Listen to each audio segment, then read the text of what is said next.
noite, pessoal, tudo bem? Hoje é 27 de maio, 20 horas. Vamos dar início daqui a pouquinho à nossa live do dia, falando a respeito da importância do profissional da saúde, né? O profissional em geral, com o paciente psicótico. Nós sabemos que nós temos aí um problema grande na nossa saúde, da falta de capacitação de alguns profissionais, né, para atuarem com as pessoas psicóticas, pessoas que chegam nas UBSs, nas unidades de atendimento, né, hospital geral, e que nem sempre todo mundo tem essa capacitação para lidar com a pessoa psicótica. Vou chamar aqui o Dr. Lucas. Esperando o Dr. Lucas entrar. Bem-vindo, pessoal. Boa noite, Lucas. Boa Tudo bom? noite, tudo bom? Tudo bem, e você? Que prazer ter você aqui. Obrigada por aceitar o nosso convite. A felicidade é toda minha.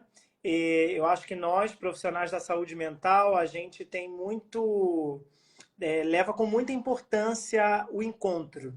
Eu costumo dizer que o cuidado, ele mora no entre. Não está em mim, não está em você, mas está no encontro. Quando um ser humano encontra o outro, aí tem produção de cuidado. Então, o prazer é todo meu. Contem sempre comigo. Que bom. Lucas, você quer se apresentar, por favor, para que as pessoas conheçam quem é você? Perfeito. Meu nome é Lucas Raineri, eu tenho 29 anos, sou enfermeiro de formação, pós-graduado em psiquiatria, sou psicanalista também. Atualmente eu coordeno a rede de saúde mental de um município aqui do Rio de Janeiro, são 15 unidades de saúde mental. Também sou enfermeiro do ambulatório de hepatites virais da Fiocruz, então atualmente eu coordeno campanhas de hepatite, HIV, sífilis, nos centros de atenção psicossocial, entendendo que os pacientes psiquiátricos são uma população vulnerável e precisam da acessibilidade dessas testagens. Também assisto aldeias indígenas, população carcerária, população em situação de rua dentro da Fiocruz. Sou professor universitário, dou aula numa universidade particular de saúde mental.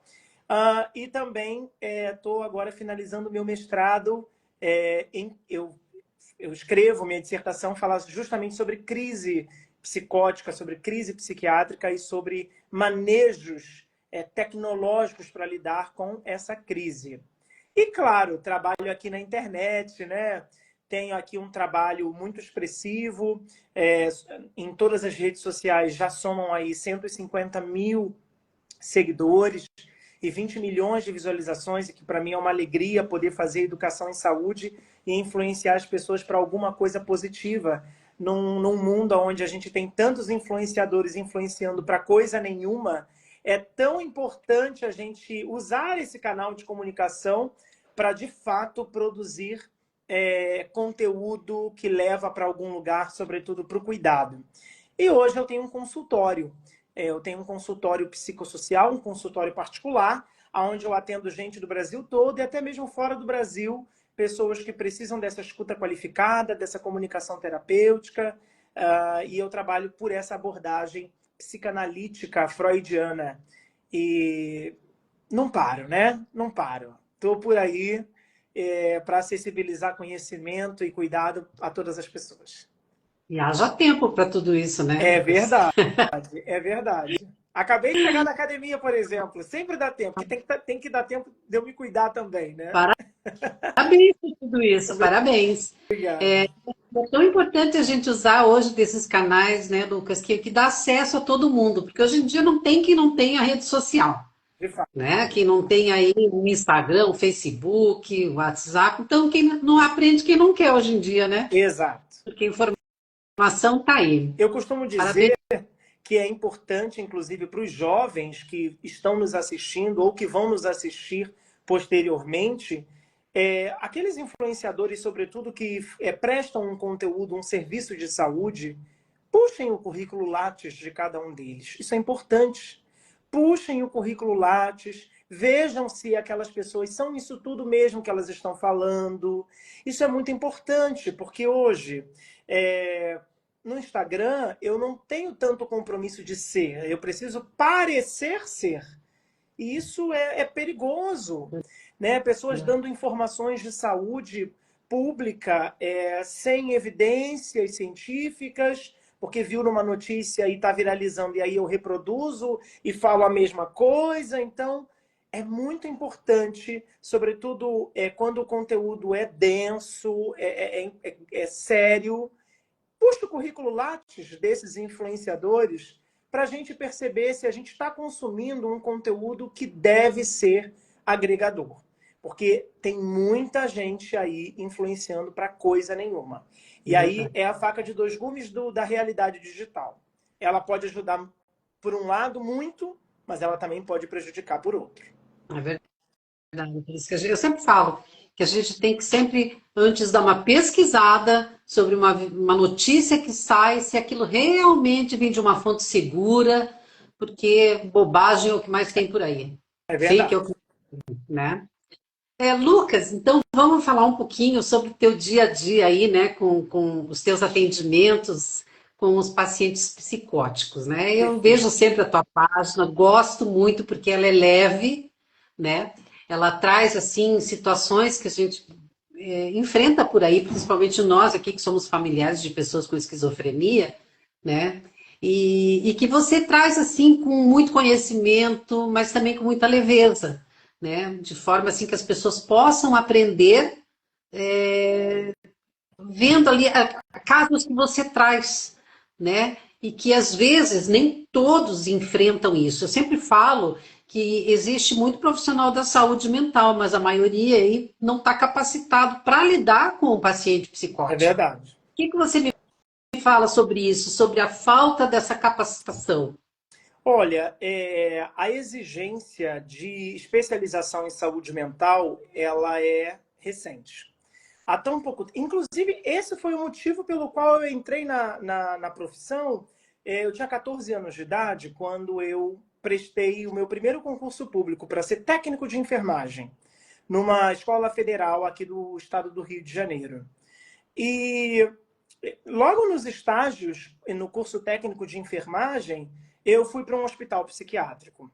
E eu gostei muito, porque justamente as minhas primeiras histórias, as minhas primeiras vivências foram ali.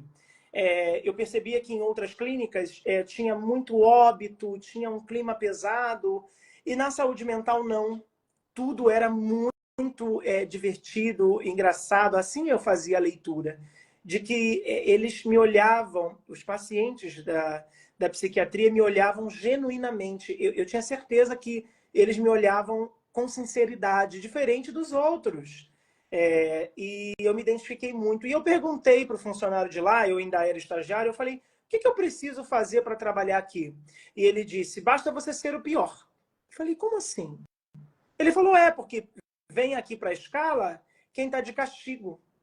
E aí eu comecei a entender o cenário do cuidado em saúde mental. Ou seja, o quadro laboral era composto por homens, homens brutos, homens altos, sem muita formação ou tecnologia em saúde, porque isso não era preciso. Eu só preciso de um funcionário que saiba amarrar. Eu só preciso de um funcionário que segure o paciente e faça a injeção. E aí eu percebi que era um setor majoritariamente masculino, que era bem diferente da realidade da enfermagem, que majoritariamente é feminina. E quando ele disse isso, eu falei, nossa, eu acho que tem muita gente já na cardiologia, tem muita gente em maternidade, já tem muita gente na clínica médica. Eu acho que é esse lugar que precisa de mim. E isso só mostra, isso eu estou falando de 15 anos atrás, 12 anos atrás. Isso é um recorte de que não havia exigência para que as pessoas trabalhassem dentro de hospitais psiquiátricos com pacientes psiquiátricos. Aos 18 anos, eu faço meu segundo concurso público e ingresso na graduação de enfermagem, já sabendo que eu queria trabalhar com psiquiatria e com saúde mental. O que fez toda a diferença para a minha carreira, porque eu enviesei toda a minha construção acadêmica para o estudo e para a linha de cuidado em saúde mental. Com 18 eu entro na graduação, aos 22 eu fui para fora do Brasil e fui estudar psicopatologias. É justamente uma disciplina que não tem no currículo do enfermeiro brasileiro, mas que tinha no currículo do enfermeiro europeu. Ganho uma bolsa de estudos para estudar em Portugal, e lá eu estudo andragogia, psicoeducação, psicopatologia, volto para o Brasil, me formo enfermeiro, já ingressando na pós-graduação de psiquiatria, e fui convidado para participar de uma equipe de emergência psiquiátrica. E aí, então, aos 24, já tinha passado por 7 países, já tinha publicado trabalhos sobre suicídio, sobre crise, e eu começo, em poucos meses, a gerir a equipe de emergência psiquiátrica. E aí eu entro no mestrado, entro na docência, começo a dar aulas, e aí é tudo isso que eu faço hoje aos 29, né? Ano que vem aí, entrando no doutorado, se Deus quiser. Então, veja, a exigência de que... E aí eu quero mostrar que, olha o tanto que eu estudei, né? Pelas minhas contas, eu comecei aos 14, eu estou aos 29 e eu nem parei. E eu nem cheguei lá ainda. E que triste ver a realidade de que as pessoas precisavam saber pouquíssimo para lidar com a crise, porque a crise ao paciente, o manejo do paciente psicótico, ele era tratado com 2 ferramentas: faixas de contenção e seringas com injeção. Não precisava de mais tecnologia, bastava isso. Mas graças a um médico sanitarista chamado Emerson Merri, ele trouxe para a gente o conceito de tecnologias leves do cuidado. É sobre isso que versa a minha dissertação de mestrado, sobre a importância do vínculo, que é um pouco a temática da nossa live. Eu fiquei tão feliz com esse convite porque me toca genuinamente esse assunto. Eu lembro que quando eu entrei na equipe de emergência psiquiátrica, as equipes ao redor falavam assim: ele não vai aguentar, com esse jeitinho ele não vai aguentar. E eu fiquei 4 anos, né? E só saí porque eu fui para um outro emprego melhor. Porque, na verdade, eu mostrei para eles que eu não precisava ser bruto, mal educado, falar alto, xingar, coagir pacientes, intimidá-los. Eu precisava justamente de uma ferramenta que eles desconheciam, que é o vínculo, que é o vínculo terapêutico. A partir do vínculo eu conseguia fazer tudo o que era necessário. O paciente, ele confiava em mim. Então havia uma predileção por conquistá-lo, por criar uma coisa que a gente chama de transferência. Eu tinha predileção por isso. E você me permite, eu lembro de um caso muito interessante de um paciente que chegou de paletó, muito bem vestido, e ele estava armado. E as pessoas disseram assim: Lucas, é seu. É interessante que qualquer coisa que tinha na cabeça me chamavam, né? Podia ser piolho, mas me chamavam, né? E aí eu fui lá, e ele falou assim: poxa, a minha mulher... Ele é esquizofrênico, né? E ele falava assim: poxa, a minha mulher tá falando que eu sou maluco e tal. E aí eu falei: meu Deus, ele tá armado e como que eu vou abordar? Eu tinha 2 opções. Ou eu ia por tecnologias mais brutas, que era amarrar a contenção, chamava um monte de homem, os homens iam segurá-lo, ou eu ia através de tecnologias leves, que é a minha bandeira. E assim eu fui, eu falei: olha, olhando o Senhor, as suas vestimentas, a sua aparência, nada o Senhor me parece esse arquétipo de louco que o Senhor está dizendo. Bom, vamos conversar um pouquinho. Eu preparo um café para o Senhor e a gente conversa.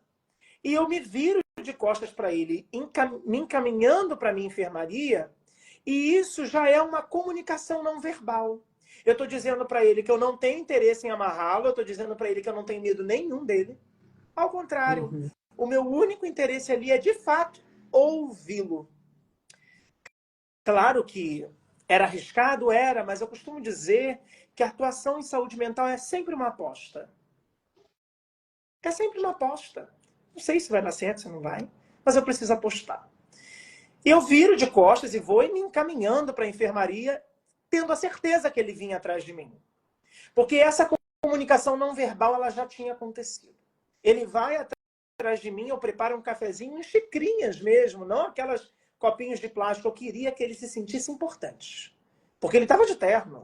Então, a vestimenta dele estava me comunicando como ele queria ser tratado. Eu entrego uma xícara para ele no pires e cruzo as minhas pernas e começo a conversar com ele. Ele disse, a minha mulher... Tá... E ele não falava nada com nada. Ele estava com um discurso completamente deliroide, completamente disfuncional. Eu falei, olha, eu tenho uma sugestão para te dar. Tá vendo aqui? Esse é meu local de trabalho, minha enfermaria. Minha senha do Netflix está na televisão, ar-condicionado em ar ambiente, almoço, café da manhã, colação, sobremesa, caminha muito bem arrumada. O que você acha de passar 3 dias off? Tipo, 3 dias num retiro. Você vai estar um pouco mais afastado da sua esposa para você pensar um pouco melhor e a gente vai poder ter mais tempo para conversar junto aqui. O que você acha? Aí ele falou, boa ideia, perfeito, vou ficar. O que eu quero mostrar com esse caso?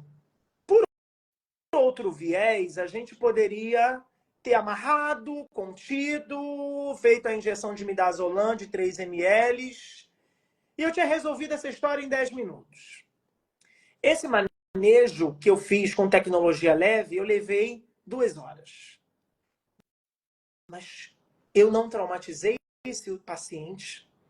Eu construí vínculo terapêutico com esse paciente a ponto de que dali para frente ele fazia tudo o que eu pedia. Inclusive, ele voltou várias vezes no hospital para me presentear com perfumes. Isso mostra o poder do vínculo como ferramenta clínica de cuidado. E aí, já aprofundando na nossa temática, quando a gente fala do paciente psicótico especificamente, que funciona muito diferente dos neuróticos, é interessante porque eu tenho a realidade do consultório, que só vem neuróticos, e eu tenho a realidade dos CAPs, que aparecem muitos psicóticos. E a maneira de funcionar o aparelho psíquico é muito distinto. O psicótico ele tem uma ruptura simbólica com a realidade. Ele não consegue distinguir quais são os fatores internos e os externos. Isso se confunde. Ele não consegue, às vezes uma emoção, um pensamento vem para fora, ele materializa aquela emoção, materializa aquele pensamento de uma maneira tão próxima à realidade objetiva que isso fica muito complicado. Existe essa ruptura do eu, né, que com o paciente psicótico a gente chama de despersonalização. Né? Ele perde essa noção da realidade do concreto, que Freud vai dizer que é o real. Né? Os pacientes vivem suas realidades, o que pode ser diferente do real. E aí entra a gente, né? Vocês mães, vocês profissionais, profissionais que estejam me ouvindo, assim como eu, que de alguma maneira ocupam um lugar de terapeutas, ocupam um lugar de cuidadores. E nesse lugar de cuidadores, nós somos o referencial do concreto para esses pacientes. Esses pacientes podem suspeitar de tudo, são mais suspicazes. Esses pacientes podem estar conversando conosco e numa fração de minutos, ouvir uma voz e essa voz dizer, olha, desconfie desse que está falando com você. Não é incomum, e eu já vivi muitos episódios como esse, onde eu estava dentro de consultórios, dentro do hospital, e o paciente, escutando vozes, dizia, Lucas, a voz está falando muito alto. E eu dizia, está falando o quê? Está falando para eu te machucar. Aí eu dizia, e você quer fazer isso? Você quer fazer o que a voz está mandando? Você acha que eu mereço ser agredido? Eu comunico o que para você? Cuidado, afeto? Ou eu te produzo algum mal a ponto de você obedecer a essa voz? E é muito interessante porque dentro da realidade deliroide, eu vou trabalhando e puxando esse paciente para uma realidade objetiva, para o real. Logo, eu viro, então, um ponto de apoio.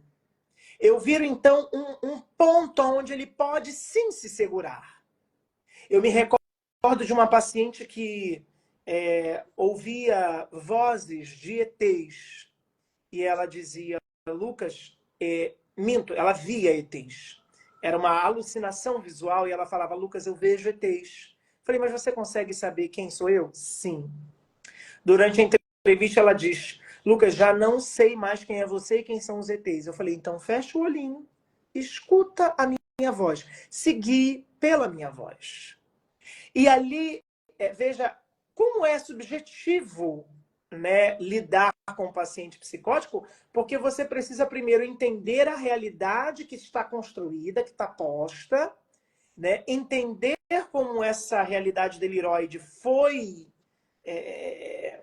veio à vigência, para que você possa se inserir nela sem bater de frente de maneira abrupta.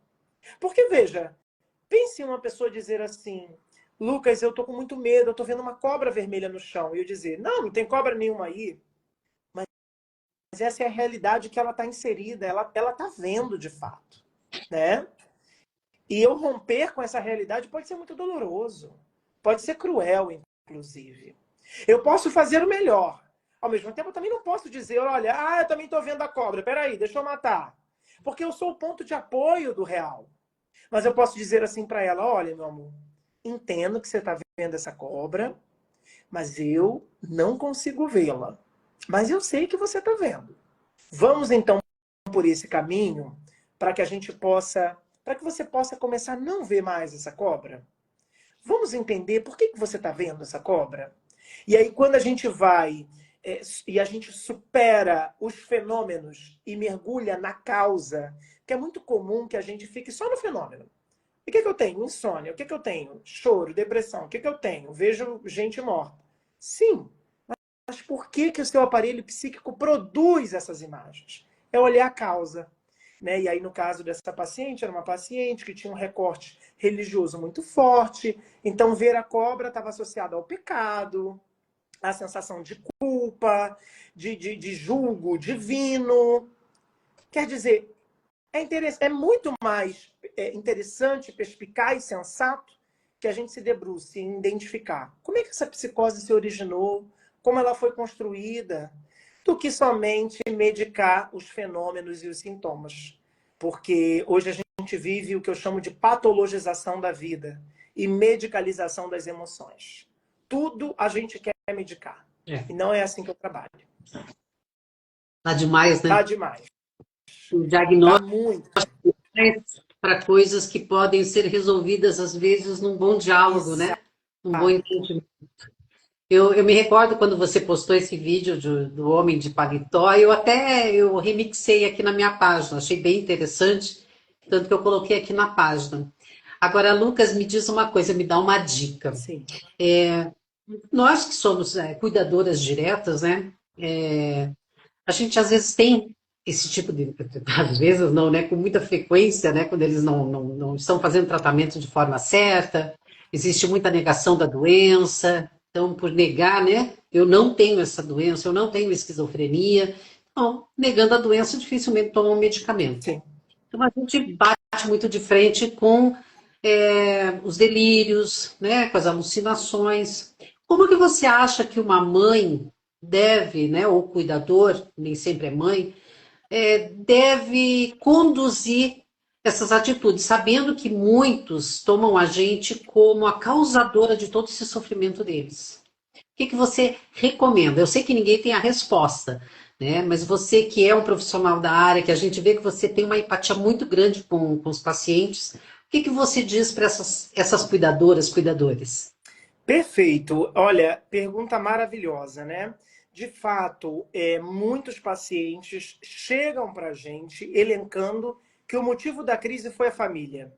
O motivo foi a briga com a minha mãe, porque minha mãe ou meu pai, ou alguma ruptura do vínculo familiar e que eclodiu aquela crise. A gente sabe que esquizofrenia é mais que isso, né? Normalmente tem algum componente genético também, algum histórico pregresso, ou de fato pode eclodir a partir de algum evento estressor, algum condicionante que precipitou.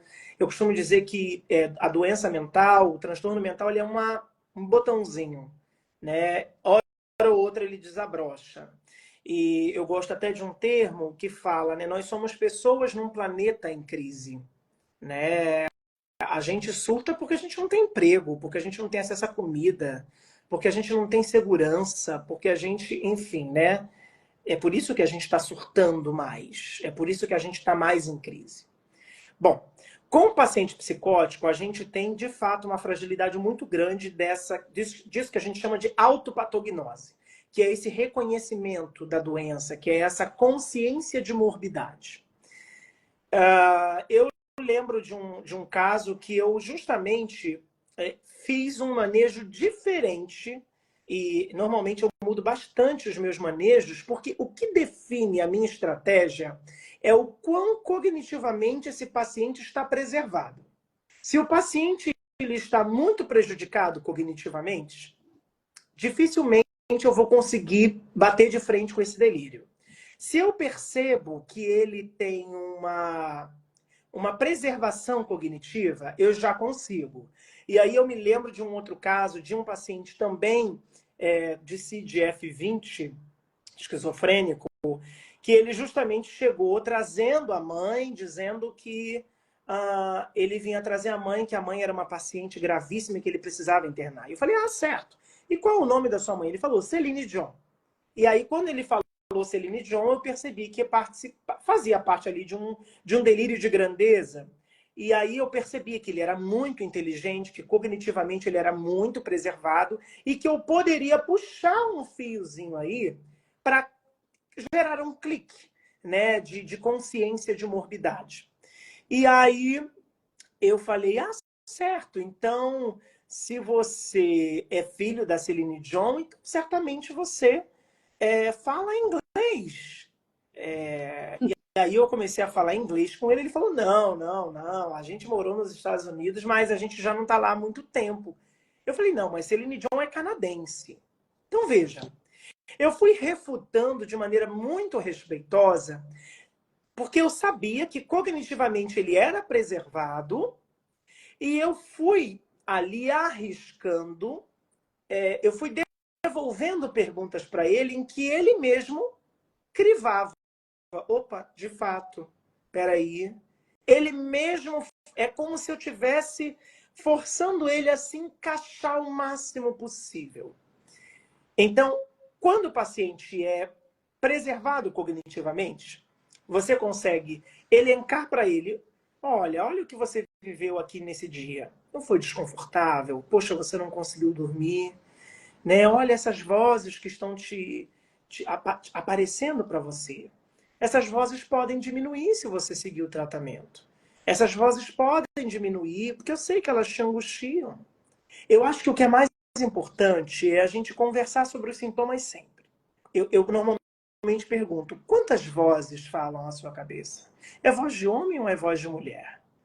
Eu pergunto isso porque às vezes o paciente escuta a sua própria voz, que a gente chama de sonorização do pensamento. Exato. Nem é uma voz outra.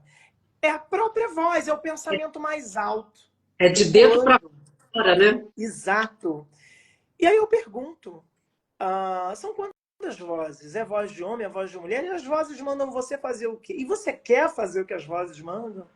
Por que você tem que obedecer às vozes? E aí eu falei uma coisa um dia que eu achei bem legal. Eu falei assim, se as vozes fossem suficientemente fortes, elas não pediriam para você, elas fariam.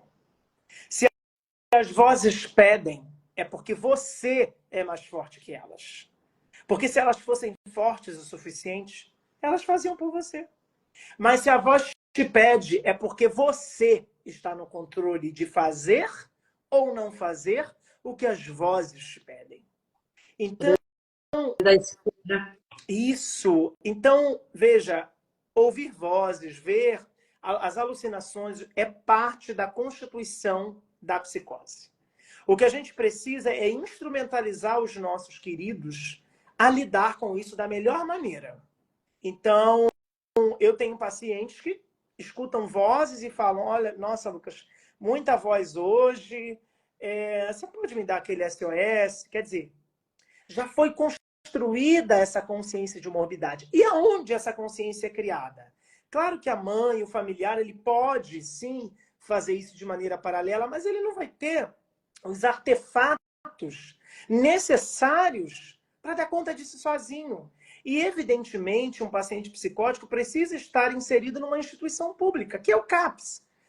Precisa de uma equipe multidisciplinar, precisa estar inserido nas oficinas terapêuticas, precisa ter um projeto terapêutico singular muito bem afinado, muito bem atualizado, para que justamente seja aí colocado um incentivo a essa consciência dessa morbidade. Agora, o paciente que tem pouca crítica, o paciente que tem prejuízo cognitivo, efetivamente esse vai fazer uso de medicação de depósito, como, por exemplo, o decanoato de haloperidol ou o clopixol, para aqueles que fazem distonia aguda, que fazem reações alérgicas ao aldol, ou até mesmo o Invega, pacientes que têm mais alto poder aquisitivo conseguem adquirir esse medicamento e vão precisar fazer medicações de depósito e de fato, vai precisar de uma tutela maior dos cuidadores. Mas aqueles que cognitivamente forem mais preservados, ao contrário, a gente precisa, inclusive, incentivar a autonomia. Eu sempre digo que eu não tenho interesse em fazer meu paciente olhar para a nuvem e achar que e fazer ele parar de acreditar que a nuvem é uma bolinha de algodão. Deixa ele acreditar que é a bolinha de algodão. Isso não produz disfunção social alguma. Eu acho até, inclusive, que a gente tem padecido muito mais por excesso de lucidez. É verdade, com certeza. Não é? Eu sempre falo para as mães, eu digo, quando elas comentam nos grupos, né, que a gente tem, que meu filho está falando isso, que a avó está falando aquilo, ou está delirando, né? O caso do meu filho, que ele acha que é a luz da televisão, a gente está sendo monitorado pelos militares. Eu faço ele refletir. Não é fácil, não. Principalmente vindo da mãe, que está ali diariamente, né? Então fica aquela coisa assim que às vezes um de fora consegue fazer com que eles reflitam melhor. Mas o Sim. meu, por exemplo, se nega a ir a qualquer lugar, se nega a se medicar e tudo. Mas eu sempre falo, procurem fazer com que eles reflitam sobre aquilo que a voz está mandando, sobre aquilo que eles estão achando, né, que o vizinho estava. Por que você acha que o militar está filmando a gente? Qual é o meu caso aqui, né? Ele fala que numa reportagem, o repórter está sabendo tudo que nós estamos falando do lado de cá. O que a gente está fazendo? Aí eu falo para ele, mas me diz uma coisa, por que que nós fomos os escolhidos? Eu quero saber por que que o repórter está interessado aqui na nossa vida, ou por que que o militar está vigiando a gente. Você fez alguma coisa errada? O que que você está fazendo, sabe, para fazer pensar? Perfeito. Eu sempre falo, a gente não pode entrar no delírio, nem na alucinação, mas também não pode duvidar. Né? Exato. Isso eu Que é aprendi. uma realidade que é experienciada por ele mesmo, né? E é interessante porque esse caso de delírio persecutório é extremamente comum. Mas, assim, extremamente comum. Mas muito, assim, de tudo, de todos os tipos. Pacientes que vedam todas as janelas, as portas, porque acham que estão vendo pelas frestas das portas e das janelas. Paciente que todas as possibilidades de câmera, de celular, de computador, veda tudo. E eu acho que essa construção deliroide, eu sempre acho que toda construção deliroide tem uma origem. Nunca é do nada. Ninguém acorda escolhendo que delírio vai ter. Tudo é fruto de uma sociedade que a gente está aqui. Alguma coisa comunicou, algo aqui precipitou. Né? E aí, se você olha as diversas formas de inteligência artificial, de tecnologia, isso dá medo. Dá No, medo você pensar que todas as vezes que você baixa um aplicativo e o aplicativo pergunta se ele pode rastrear seu GPS, você nem lê aquela porcaria e diz permitir, permitir, permitir. E tem sempre alguém que sabe aonde você está e o que você está fazendo, e o algoritmo te oferece exatamente aquilo que você queria, como se lesse os seus pensamentos. Isso é assustador. Isso não me parece tão normal. E aí nem me parece muito distante esse receio de ser perseguida, porque realmente estamos sendo vigiados o tempo inteiro, né? O tempo todo a gente está postando. E assim, nem perguntam, a gente mesmo publica, nós mesmos postamos. O Meta, o Google e quem quer que seja que controla tudo isso, tem todos os nossos dados. Sabe exatamente onde eu estou agora, o que eu estou fazendo e sobre o que eu falo e minha profissão, tudo isso. Ao desligar essa live, o iFood vai me mandar uma notificação para eu comprar um McDonald's. Eles sabem que eu gosto de Mac, sabem que eu gosto de comida japonesa, né? E vai oferecer promoção de comida japonesa, porque as coisas estão realmente demais, né? Tá muito. Então, eu costumo dizer que, claro, o delírio é algo maximizado, né? É algo que foge à tangencialidade da realidade, mas tem sempre uma origem. E eu acho que o que você está fazendo é perfeito. Crivar. Né? Para paciente psicótico, a gente tem que puxar. Caramba, você está sendo visto? Por quem? Por quê? Né? Não é de nenhuma forma dizer, não, você não está. Não, ele está se sentindo visto. Porque mais importante do que é real ou não é a experiência subjetiva dele. Nós não somos policiais para averiguar se... Não. O que me importa é a realidade subjetiva do sujeito.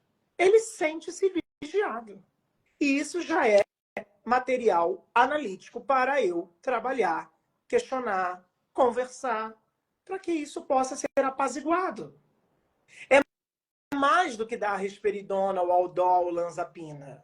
É conversa, é diálogo, é vínculo. É ele entender que ele pode ter a senhora sempre como apoio. Olha, eu tenho uma sensação ruim, mas se a minha mãe está dizendo, eu confio nela. Embora a minha sensação seja outra, a minha mãe está dizendo, então eu confio nela. Isso é fantástico.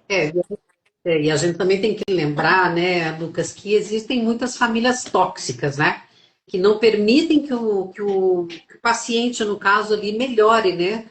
Porque existe uma cobrança muito grande. A gente sabe que existe também um pouco de manipulação por parte deles, né? Mas existem algumas famílias que não têm o entendimento do que é uma crise realmente, o que é a personalidade. Acaba levando tudo como se fosse para a personalidade. Verdade. Esquece.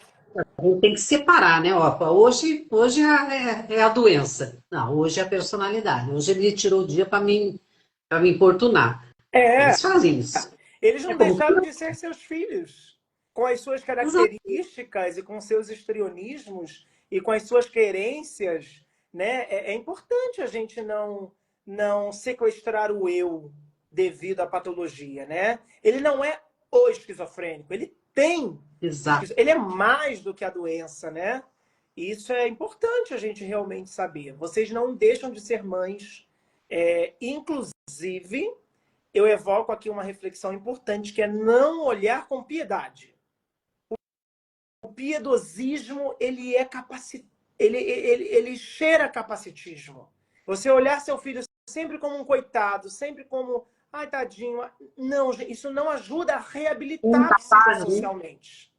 Não ajuda. A gente olha como incapaz, né? Exato. Isso não ajuda. Né? Ah, é uma criança, é um adulto. Não. É importante, né, a gente justamente gerar essa autonomia neles, para que eles possam conversar com as vozes. Hora ou outra elas vão aparecer, mesmo tomando medicamento, hora ou outra elas podem aparecer. E como eu lido com essas vozes?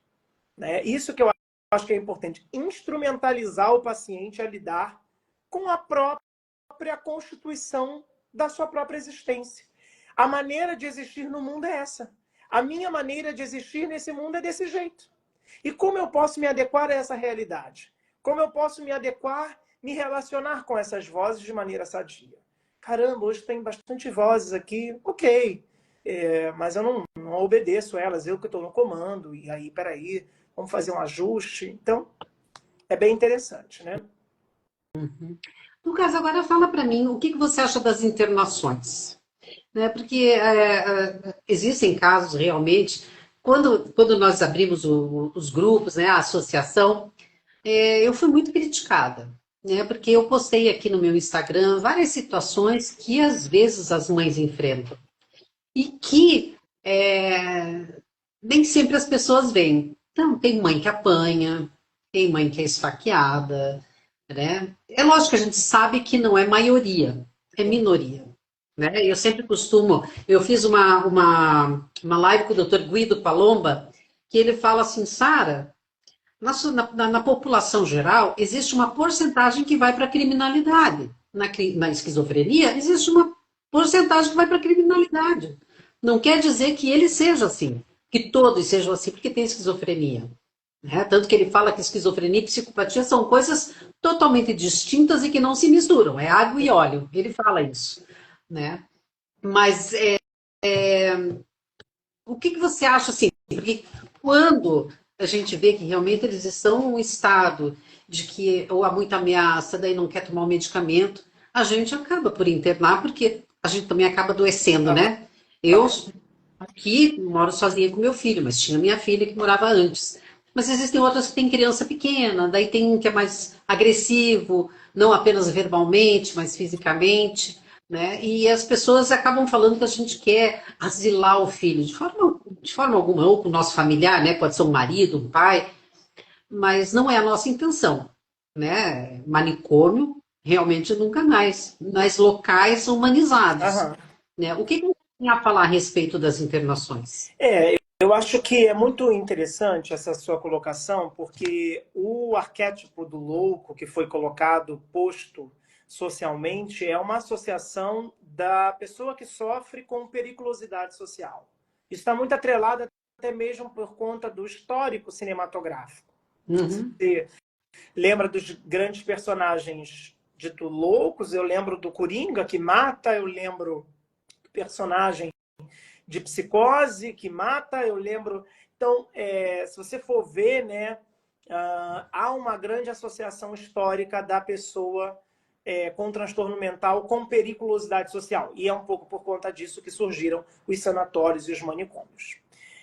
O que é importante a gente entender é como se opera uma internação para entender se ela vale ou não a pena. Quando você interna um parente dentro de um hospital, né? Hoje, o que a gente tem previsto por lei? A gente tem 3 portarias interessantes que regem o nosso cuidado, que é a portaria 336, a portaria 3088 e a lei 10.216, que é a lei da reforma psiquiátrica. Essas 3 portarias que versam sobre o funcionamento da rede de atenção psicossocial, funcionamento dos CAPs e a lei da reforma psiquiátrica, elas vão dizer para a gente o seguinte: olha, não tem como reabilitar alguém, psicossocialmente falando, preso em 4 paredes. Então, houve a quebra, primeiro, do saber médico. Primeira coisa, a quebra do saber médico. O que a gente tinha que era o movimento de psiquiatrização. O que é a psiquiatrização? É aquele entendimento que eu devo medicar o sintoma, medicar o sintoma. Não é incomum pessoas reclamarem de médicos que sequer ouviram elas. Basta que eles escutem os sintomas e passem de remédios. Né? Então, assim, esse movimento de psiquiatrização caiu. E aí começou, então, a gente a entender que para cuidar do paciente psicótico é preciso um olhar holístico, uma clínica ampliada. Ou seja, eu preciso de enfermeiro, de médico, de assistente social, de farmacêutico, de educador físico, de terapeuta ocupacional, de musicoterapeuta, de oficineiro. Eu preciso de vários profissionais. O CAPS que eu sou gestor tem 77 funcionários, para você ter uma ideia. Então, assim, eu preciso de muita gente. Então, esse é um fator. Quando você olha a logística de uma internação hospitalar, por exemplo, você tem lá um enfermeiro plantonista, 2 técnicos de enfermagem e um médico que passa a visita. Acabou. Com sorte, você tem uma psicóloga que passa lá a visita. Não faz terapia. Passa a visita para fazer a evolução psicopatológica. E ele passa o dia lá dentro daquele quadrado, com aquela sala fria, que não tem nada para fazer, cujas obrigações são ali hospitalares, ele tem uma hora determinada para tomar um banho de sol, para fumar um cigarro de repente, mas ele tem que voltar, ele tem hora para voltar, a hora de visita é de 3 às 4, se ele quiser visita de manhã não tem como, nem de noite tem como, é de 3 às 4. Então veja, existe uma estrutura muito solidificada e às vezes um pouco engessada, porque o hospital necessita de organização, porque ele é muito grande, tem muitas outras coisas, muitas outras demandas. Quando a gente fala da possibilidade do acolhimento integral em CAPS 3, né? Ou seja, esse paciente que a gente observa que está em crise, que está em quadro realmente de risco para si ou para outra pessoa, aí a equipe multidisciplinar se reúne e diz, não, esse cara precisa ficar em acolhimento integral. E aí ele dorme no CAPS. Só que dormir no CAPS é completamente diferente do que dormir num hospital.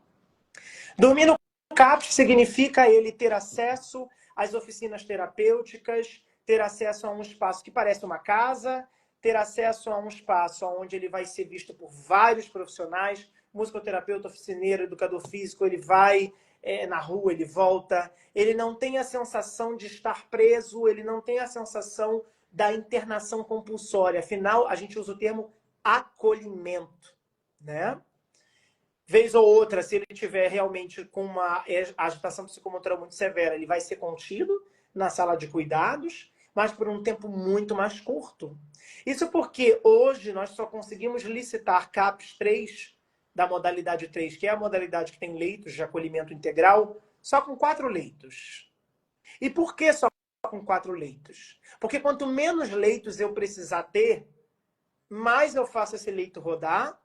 Porque quanto mais tempo esse paciente fica, mais institucionalizado ele fica, mais difícil é a reabilitação psicossocial. Claro que manejar um acolhimento integral no CAPS 3 é absurdamente mais difícil do que no hospital. Porque no hospital, se ele tentar fugir, ele vai ser amarrado. Se ele falar um pouco mais alto, ele vai ser medicado. No CAPS, a gente tem muito mais predileção pelas tecnologias leves. Dá muito mais trabalho, leva muito mais tempo para manejar do que no hospital. Porém, é mais humanizado. Só que eu também não posso deixar de citar que nem toda a região tem CAPS 3, nem toda a região tem CAPS 3 qualificado, né? Nem todo CAPS 3 tem essa inclinação e preocupação de dizer, não, o seu filho fica. Não, ele vai ficar e ele sai quando ele estiver melhor e reabilitado. E aí as famílias cansadas, fatigadas e até mesmo sem saber o que fazer, acabam recorrendo a hospitais, porque por falta de recursos mais tecnológicos e mais modernos, acabam recorrendo a modelos mais antigos. Então, eu diria, respondendo de maneira mais circunscrita, que a minha predileção é o acolhimento integral do CAPS 3. Sempre será. Quando esse CAPS 3 é factível com as práticas humanizadas e antimanicomiais. Mas eu sei que, infelizmente, não é a realidade de todos, e aí acaba se optando aí pelos leitos em hospitais gerais. Até porque a gente sabe que não são todos os municípios que têm CAPS, né? Exatamente, o que é um absurdo, né? Exatamente, porque como é que você faz com o paciente psiquiátrico? Está na tua casa, quebrando as coisas, não aceita tomar medicamento, você precisa trabalhar fora, tem outros filhos, tem marido. É uma cobrança principalmente para a mãe, né? Ou a esposa, a irmã, aquela que é a cuidadora direta, né? Sim. Você acaba tendo uma sobrecarga muito grande, né? Inclusive E as a gente mães sabe. que são idosas, né? Quantas mães idosas que levam os filhos para mim, dizendo, Lucas, ele me agride, ele é muito mais forte que eu. E Porque existe aquilo que eu te falei, Lucas. Por exemplo, em casa tem um comportamento, chega aí tem outro, Isso, verdade. sabe? Então chega em casa, começa aquele inferno, né? Aí chega no CAPS, ou chega no médico, ou chega no hospital, manso. É a mesma coisa quando tem eu não sei se é um piti ou se é uma crise. Aí você chama o SAMU quando chega aqui, parece que é o você. SAMU não quer levar. Ah, Ainda te tira de doida. dá vontade de... Só falta levar você e falar, eu acho que quem está em crise é você, Isso. ele está super bem. Então, Verdade. Ou então né? te olha como oportunista, né? Do tipo, ó, quer se Aí livrar do uma filho. coisa, está querendo se livrar do filho, Verdade. está querendo se livrar do familiar, né? E não é bem assim. Então é tudo muito difícil. Eu acho que a gente está precisando ter um diálogo muito mais aberto, sabe, entre a sociedade, entre as associações, né, ministérios, secretarias da saúde, para que todo mundo fale a mesma língua, mas que Sim. também as famílias possam levar suas demandas para que escutem o nosso lado, né? Porque parece que se concentra muito no paciente, tudo bem, Perfeito. né? Mas e a gente que também adoece junto, como é que fica? Por isso que é muito importante todo o CAPS ter um grupo de família, justamente para acolher essas mães, para elas serem pedagogizadas e passar por um processo de psicoeducação para saber lidar. Né? E eu nem sei se é para saber lidar exatamente, né? Mas para simplesmente terem mais instrumentos, minimamente mais instrumentos. A gente fala, eu achei muito interessante essa fala que diz, a gente pensa muito numa rede focada no paciente, mas como se a família não adoecesse junto. Uhum. Talvez o paciente seja o mais grave, o que Sim. não significa que a família não esteja também em sofrimento mental e que precise desse acolhimento também no CAPS. Por que não? E olha, eu vou ser mais ousado. Eu acho que para a gente ter algo mais assim curativo ou paliativo nessa situação, eu acho que vai chegar o momento em que a gente vai contratar equipes psicossociais para o ambiente doméstico. Eu acho que a gente vai começar a ter reguladores dentro dos ambientes domésticos. Então, por exemplo, igual quando a gente tem, por exemplo, cuidadores com pacientes com dificuldades locomotoras, eu acho que a gente vai começar a contratar profissionais de referência que possam avaliar os riscos psicossociais e possam contornar as crises no ambiente domiciliar. Já existe CAPS particular no Brasil. Já existe. E o CAPS particular, ele faz um pouco esse trabalho.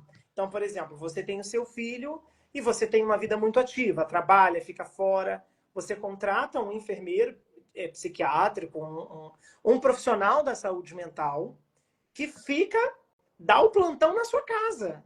Então, ele dá um parecer dos riscos psicossociais, ele dá um parecer sobre como que passou o dia, né? Ele vai trabalhando diariamente de maneira muito intensa essa psicoeducação com o próprio paciente, né? Então, é uma coisa muito interessante. Inclusive, o meu consultório, ele tem essa pegada. Então, eu tenho esse consultório, por isso que é consultório psicossocial, porque não tem a característica ambulatorial. Ah, você conversa com um, medica, não. Dentro do meu consultório eu tenho uma equipe multidisciplinar, então se você precisa de médico, tem médico. Você não é encaminhado para lugar nenhum. No consultório a gente resolve tudo. E, por exemplo, eu tenho uma família que está com dificuldade de manejo dessa situação.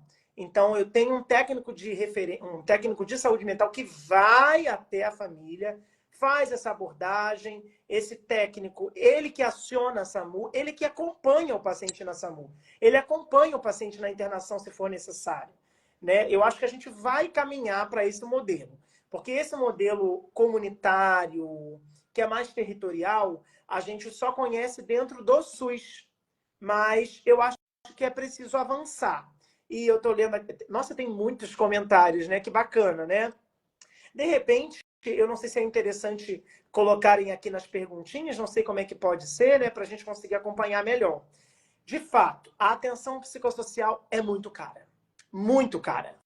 Porque, veja, você paga para um psiquiatra R$ 400 a consulta, você paga para um profissional psicossocial, para um profissional especializado, R$ 200.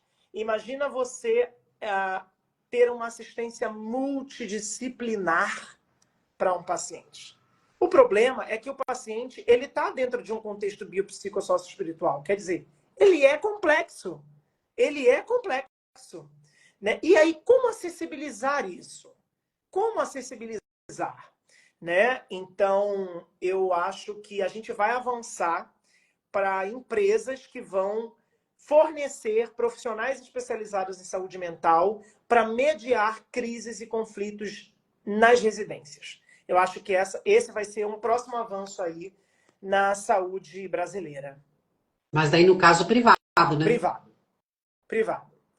Mas eu não acho que seja um valor exorbitante, porque eu acho que pode ser um cuidado paralelo. Por exemplo, o paciente pode estar dentro de uma instituição pública como o CAPS, mas a família ter como suporte extra um profissional de atenção psicossocial particular. Então, por exemplo, você está na realidade com seu filho e você visualiza que a crise está subindo. Você chama esse profissional extra, né, digamos assim. Você tem o CAPS como ponto de apoio, mas você tem esse extra que vai poder manejar essas crises dentro do seu domicílio, que vai poder regular, que vai poder, até mesmo na hora de regular, saber passar o que está acontecendo de maneira mais assertiva, de maneira mais técnica, né? Então, eu acho que isso já vai começar a ganhar força. Né? Por exemplo, o meu consultório eu atendo presencialmente e online. Online eu atendo para todo o Brasil. Eu tenho uma paciente do Rio de Janeiro. O resto, Mato Grosso do Sul, Porto Alegre, Estados Unidos, França, e só a internet poderia possibilitar isso para a gente. Né? Então, nos Estados Unidos, eles já trabalham uma coisa que eles chamam de protocolo de raiva. Então, por exemplo, ao invés de você se cortar, você aperta gelo. Técnicas que podem ser de alívio emocional e corporal e que são menos danosas. Né? O que a gente aqui no Brasil vai chamar de estratégia de redução de danos. Né? Ou seja, visualizar alguma coisa que seja menos danosa, mas que também gere esse alívio emocional e físico. Legal. Bom, de qualquer forma, eu acho que ainda vai pegar a classe média para cima para poder conseguir, né? A baixa renda, coitados, isso não... Mas me diz uma coisa, Lucas, existe uma visita de um profissional do CAPS domiciliar, não tem? Sim, sim.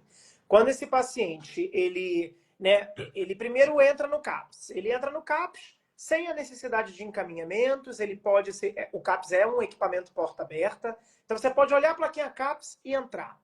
Entrando, você vai passar pelo primeiro atendimento. Nesse primeiro atendimento, ele vai ser atendido por qualquer profissional da saúde mental, seja ele um assistente social, farmacêutico, psicólogo, enfermeiro, médico. Nesse primeiro atendimento é feita a coleta de todo o histórico pregresso, o histórico psiquiátrico, o histórico familiar, a queixa principal, e a partir disso é levado para a reunião de equipe se esse paciente faz perfil CAPS ou não. Ou seja, se ele é um paciente que demanda esse aporte, que precisa de atendimento dentro de instituição pública. A partir do momento que a equipe decide que sim, é aberto um prontuário. Nisso que é aberto um prontuário, é elaborado um projeto terapêutico singular, que eu costumo dizer que é um projeto de vida, para além do CAPS. Então, eu posso botar no meu PTS, que a gente sigla dessa maneira, né? PTS. Que ele vá à igreja, que ele corra na praça, que ele venha ao CAPS participar da oficina de cinema, da oficina de arte, o que quer que seja. Eu crio ali um plano de vida para aquele usuário. Evidentemente, esse projeto tem que ser criado com o usuário, porque tem que fazer sentido para ele. E a partir disso, é aonde eu vou ali tendo contato com o usuário e criando essa referência e construindo esse vínculo terapêutico. Quando eu percebo que esse paciente começa a faltar, ele começa a não aparecer, é papel do profissional de referência pegar um carro da instituição e ir até o domicílio. Então, ele faz a visita domiciliar para entender, fulano, você sumiu, o que está acontecendo, para olhar a organização domiciliar, porque a organização domiciliar pode falar para a gente de uma organização ou desorganização psíquica. Então, tudo isso é avaliado. Até mesmo o seio familiar, os vínculos, o que dentro do prontuário a gente vai chamar de genograma, que são os vínculos familiares e a força desses vínculos.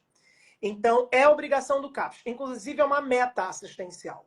Temos que fazer visitas domiciliares todos os dias no CAPS, justamente para entender por que esse paciente saiu, por que esse paciente não apareceu. E aí, normalmente, se esse paciente some 3 meses, a equipe tem que ir atrás. Ah, tá. Então, no caso, só quando ele deu entrada e pelo protocolo, por ter passado, vamos supor, no crivo, né? Do acompanhamento. Mas vamos supor, se eu estou em casa, meu filho entra em surto, mas não quer sair, está sempre naquela crise, eu entrando em contato com o CAPS, um profissional não vai na minha casa verificar isso? Olha, normalmente o fluxo vai ser o seguinte: você vai ligar para a SAMU vai levar ele para a UPA ou para uma emergência psiquiátrica. Chegando na emergência psiquiátrica, a emergência psiquiátrica vai fazendo contato com o cabo, falar, ó, chegou um paciente aqui sem tratamento, um paciente que ninguém conhece, e eu acho que ele vai se inserir na rede. E aí o CAPS 3 vai até o leito de emergência, conhece esse paciente e puxa ele para o equipamento para um primeiro atendimento. Ou então, na alta hospitalar, ele é direcionado imediatamente para o CAPS. Então, ó, você está tendo alta, mas você sai daqui direto para o CAPS 3. Lá no CAPS 3, esse matriciamento já foi feito, o profissional já vai recebê-lo. Oi, você é o Leonardo? Ah, bem-vindo. Conta um pouquinho o que aconteceu. E ali ele entra no equipamento. Normalmente acontece por essa via. O CAPS não vai direto na sua casa sem saber quem é, o que é, né? Normalmente, quem tem que saber sobre esses pacientes antes do CAPS é a UBS, é a Unidade Básica de Saúde. Então, a Unidade Básica de Saúde, a partir do seu território descrito, faz as visitas domiciliares, identifica um paciente psiquiátrico no seu domicílio e faz contato com o CAPS para matriciar. Fala, olha, a gente tem 15 pacientes psiquiátricos no nosso território descrito. Faz essa interconsulta e começa o trabalho psicossocial. Legal. Agora vou mudar um pouquinho. O que você acha, Lucas, a respeito do fechamento dos hospitais de custódia dessa população que nem todos têm esquizofrenia, mas às vezes até uma psicopatia, né?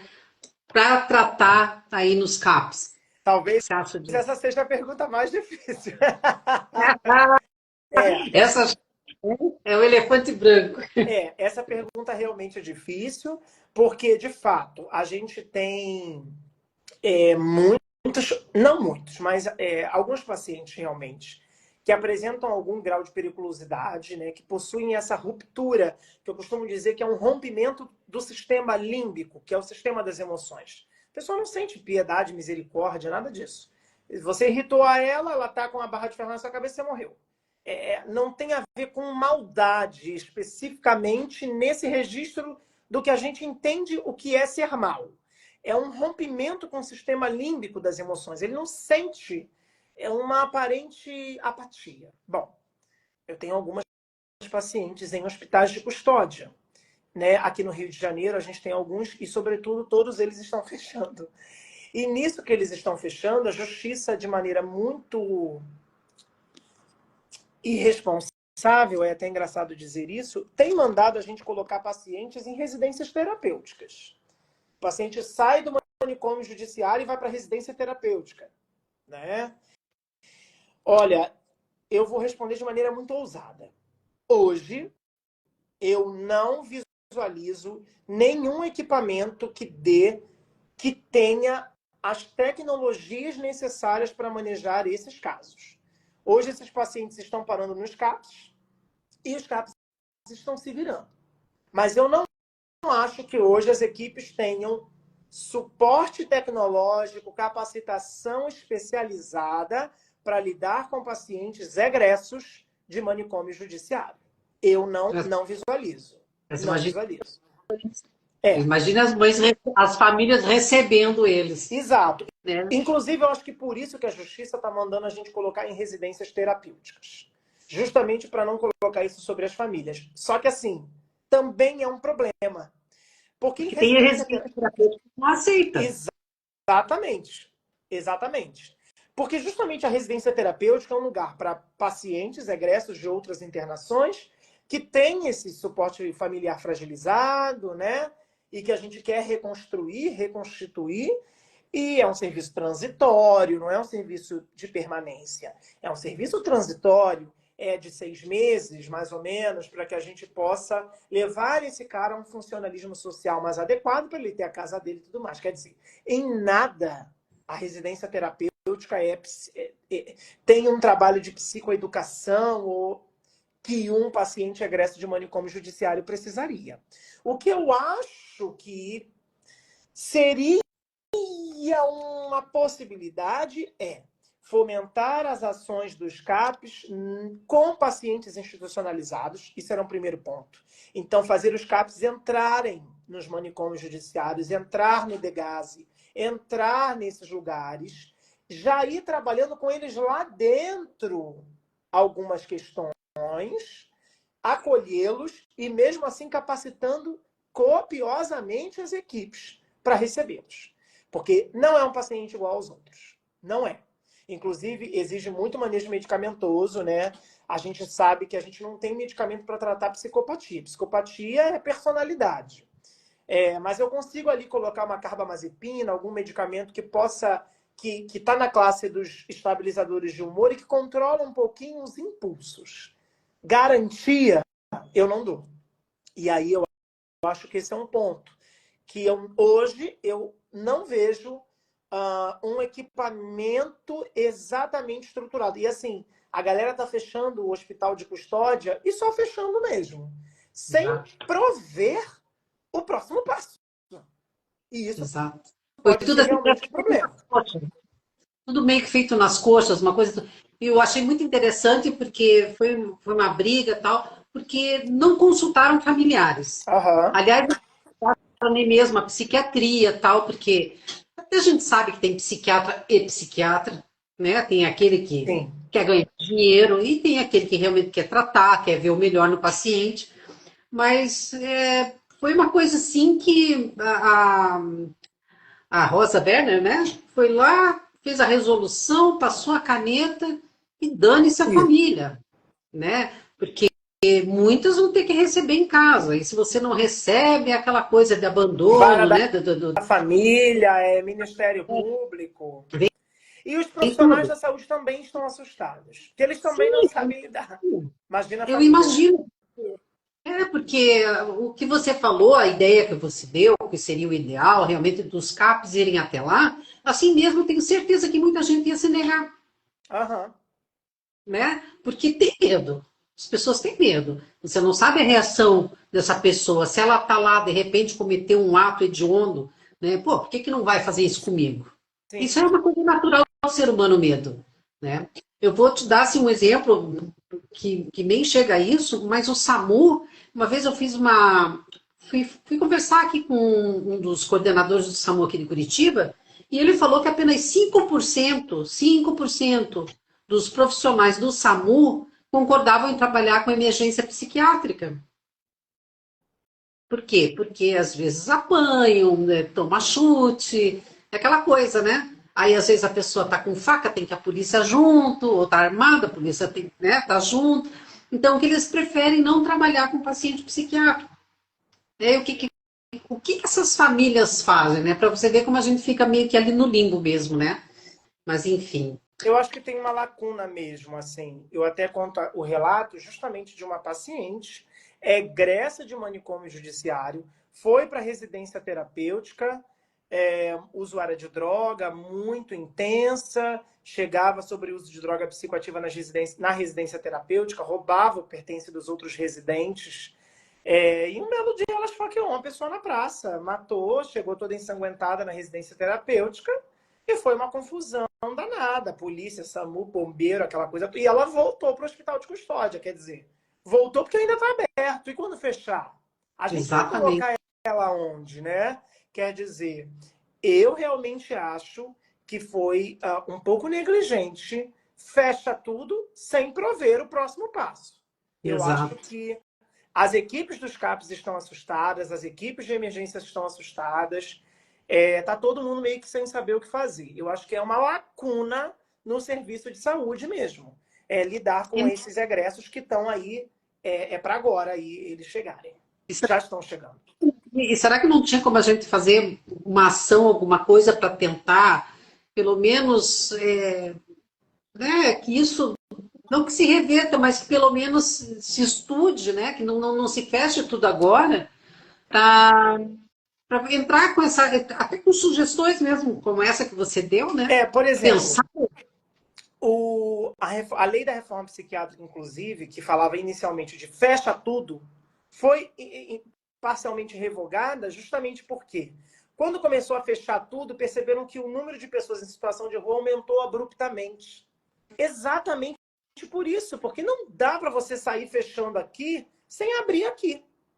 O ponto que eu acho que é o mais intrigante é abrir o quê? O que eu posso abrir que não seja manicomial, que não seja institucionalizante, mas que dê uma cobertura tanto para o paciente quanto para a sociedade? É para abrir o quê? Que hoje você tem residência terapêutica, unidade de acolhimento, centros de convivência e cultura, moradias assistidas. Será que é moradia assistida? Não sei. Realmente, eu acho que a gente tinha que pensar assim. E aí, como que a gente faz essa galera repensar? A gente se engajando politicamente. Não tem jeito.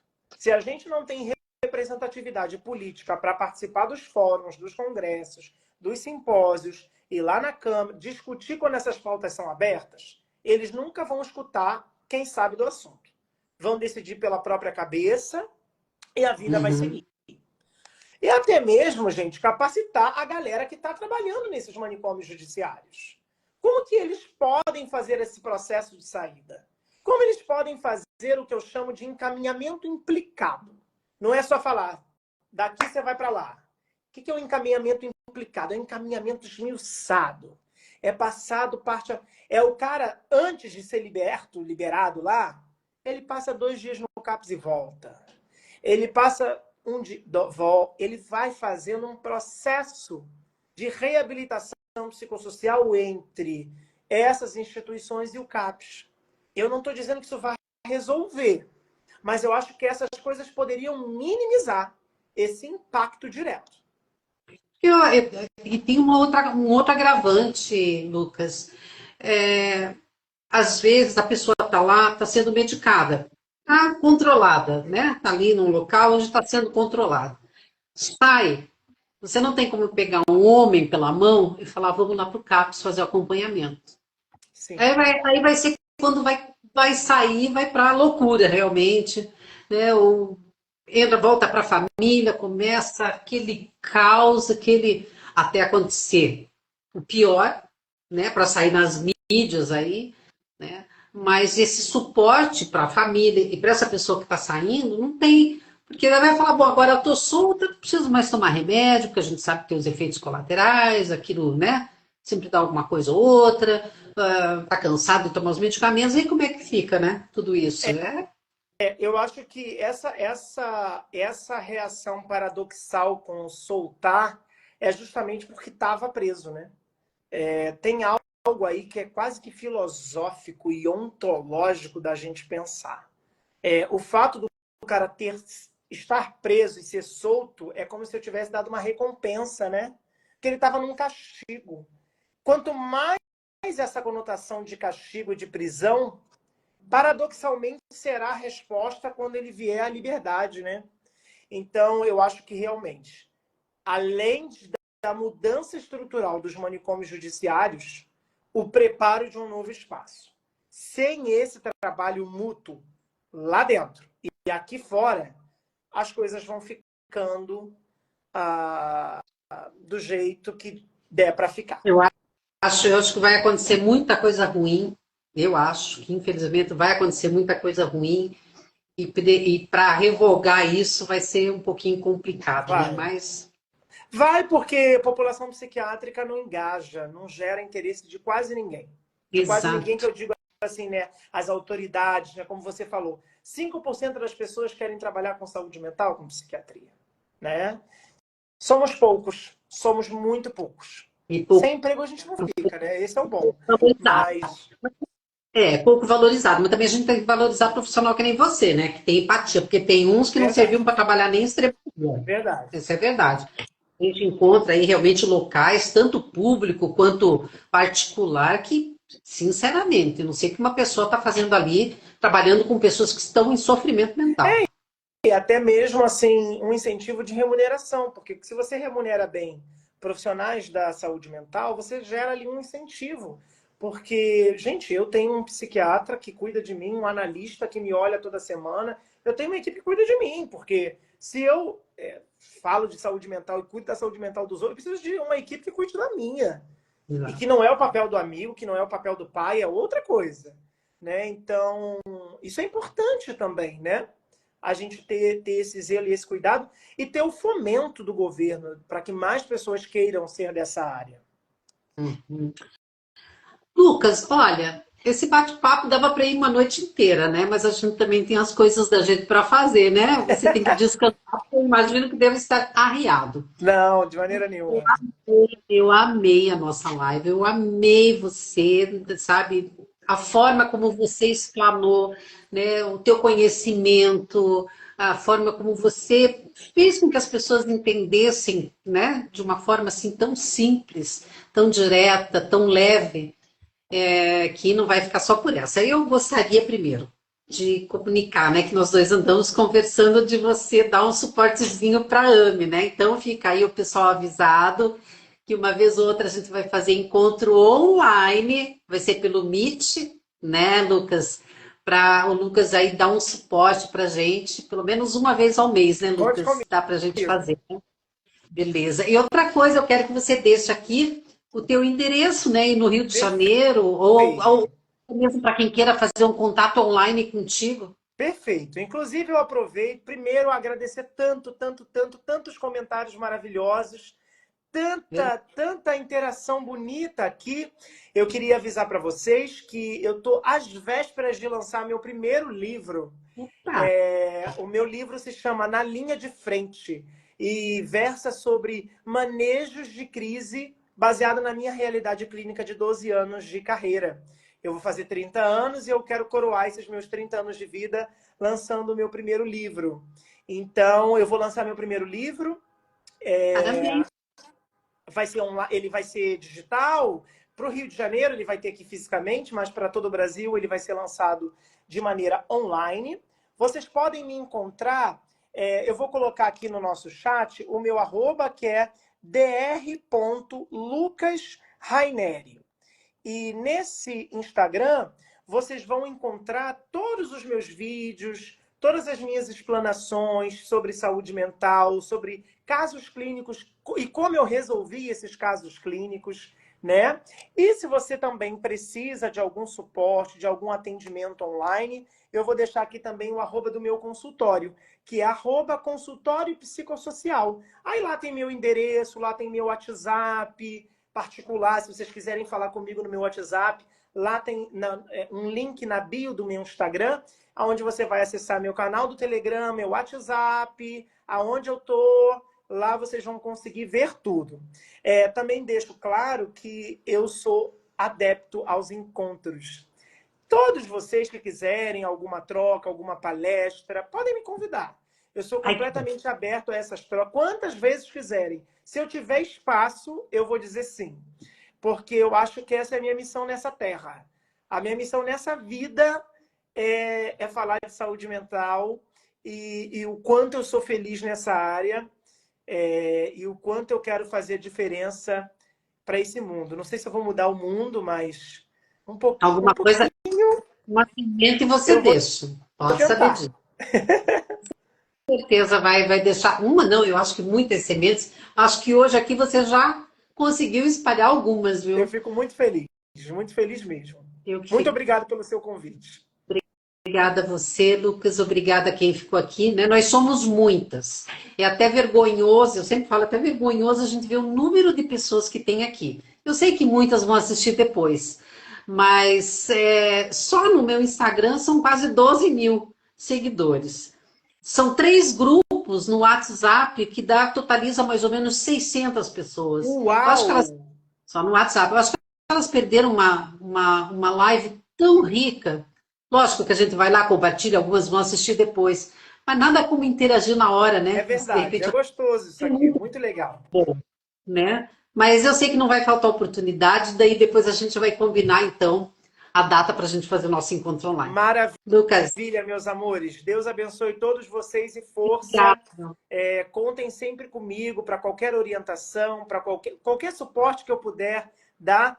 Eu mando o meu abraço fraterno do Rio de Janeiro, direto para Curitiba e para todos aí que estão assistindo, de repente, que estão em outros estados do Brasil. Obrigada, querida. Ó, um pouquinho de frio para você, que está chegando uma frente Eita! fria. Muito Beijo, obrigado. querido.